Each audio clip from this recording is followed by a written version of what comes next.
My name is William Hill. I'm a lifetime resident of Woodlawn.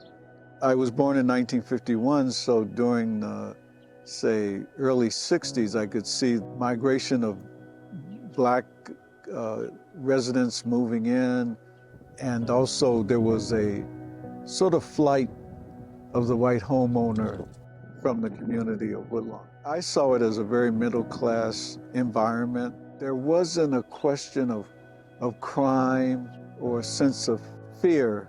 And I can remember, going to public schools like Wadsworth and then finally going to Hyde Park High School. 1962 to 65, there were a lot of department stores on 63rd Street. It was kind of like a bustling city. And I would walk, down 63rd Street and, past the shops and different grocery stores. So it gave me that excitement. There was Tivoli Theater, and they would have guest stars or jazz performers that would come in. And at this time, Woodlawn was the 5th Ward. So the time of the 5th Ward, there were different congressmen that would campaign for cleanup week and ways of enhancing the community.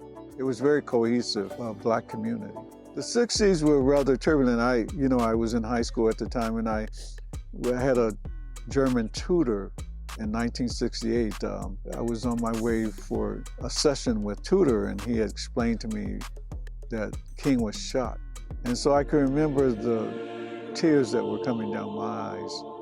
It was just a deep, deep pain, knowing that Martin Luther King was shot. Just a tremendous loss. Yeah, TWO was in existence, and I received my first Dr. Martin Luther King scholarship from the TWO, which allowed me to go to the University of Minnesota to study biology and art.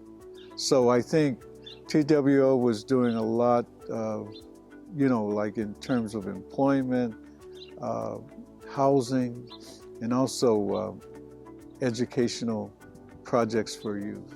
After the death of Martin Luther King, there was gang rivalry. And it was happening between, Woodlawn was divided between Stony Island and, Drexel, where that was the Blackstone Rangers territory versus the Disciples as you moved toward past Cottage Grove into Halstead. And a lot of confusion at that time. And so from that, the projects were being torn down from Richard Daley, which allowed there was no plan in place to create a cohesive new community for project dwellers to become a homeowner or a tenant in Woodlawn. I think it was very difficult to move forward, so it became very stagnant. There was a lot of homeowners, and I think it was due to crime or drugs, who moved away from Woodlawn. They moved to the suburbs. And so that whole desire to create something exciting and culturally aware was not present. There was no development. 63rd Street remained deserted, underserved, as I left it in 1969. So, yeah, there was a time where there was no change, and it was very difficult to see that. Crime increased. There was a lot of absenteeism from schools and a disregard for the beautification of the community. And so that's when I, as a gallery owner on the west side of Chicago, I began to look for beautification and green projects. It was very rewarding. I think that There's discussion about the beautification of a community that's underserved, underemployed, poorly represented. And by me establishing green spaces, it brought a lot of pride and confidence to the community. In doing that, I found that there was support from various members of the Woodlawn community to help me move forward on beautification projects. It's brought a lot of safety. I could see when I created the Dorchester Botanical Garden along the Metro train line, there were residents that could walk a pathway along 64th Street in comfort and safety. And I'm looking forward to the building of the Obama Presidential Center. This is going to bring a lot. I think having President Obama, his years of being a senator and moving toward the presidency, that is a beacon of light for the community of Woodlawn. And just to see that he has returned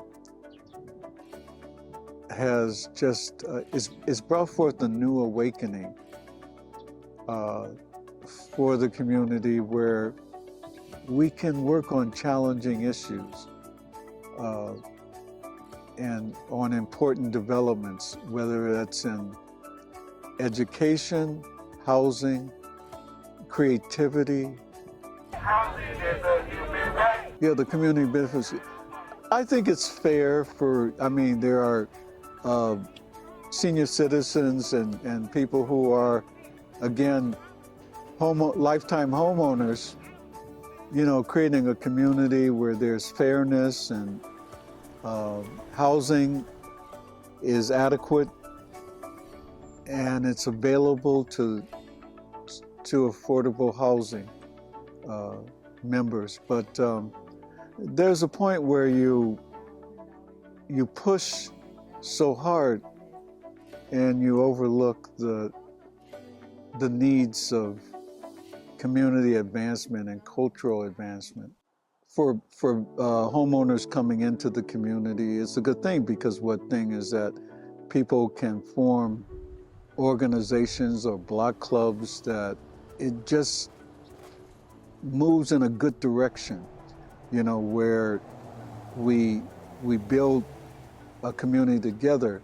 But then there's a downside where I find a lot of lifetime homeowners are being pushed out, and that's because of maybe the financial status of many of our long-term homeowners.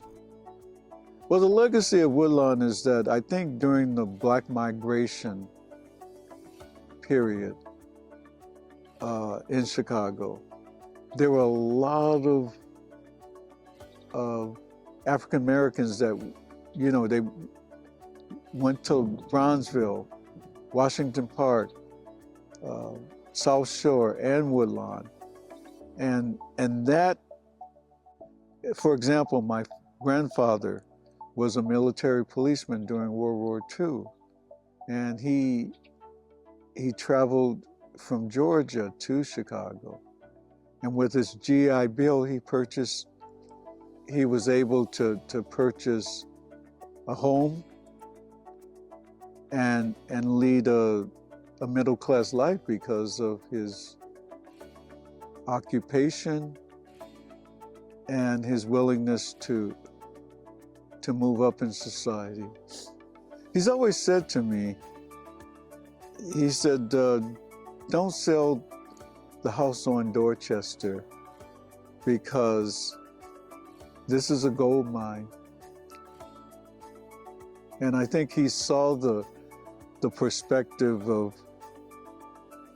Lake Michigan, a beautiful water route, lakeside availability and beauty, and a community like Woodlawn.